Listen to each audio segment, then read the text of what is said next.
Your ABS and traction control lights just came on. Don't ignore them, it could be something simple, or a warning that affects your safety. The good news is, many of the most common causes are easy to check. Let's go through them. One of the first things to check is the battery. A weak or low battery can trigger both warning lights because the ABS system needs stable voltage to work properly. Make sure the battery is healthy, and the terminals are clean and tight.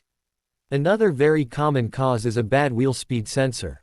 Every wheel has a sensor that tells the car how fast it's turning. If one sensor gets dirty, damaged, or stops working, the ABS and traction control lights will usually come on together. While you're there, take a quick look at the sensor wiring. Loose connections, broken wires, or damage from dirt, water, or road debris can also cause these warning lights. Next, check the brake fluid level. If it's low, the system may turn the warning lights on.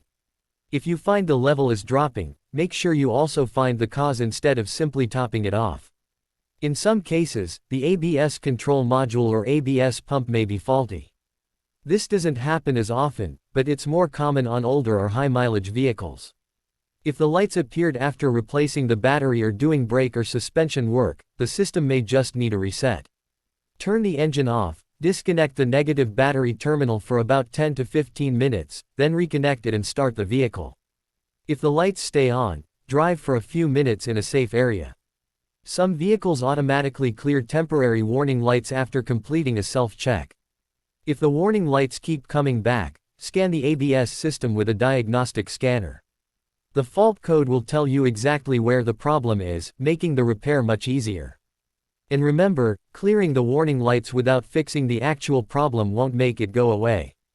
They'll simply come back. If this video helped you, don't forget to like, subscribe, and leave a comment with your vehicle's year, make, model, and the warning lights you're seeing.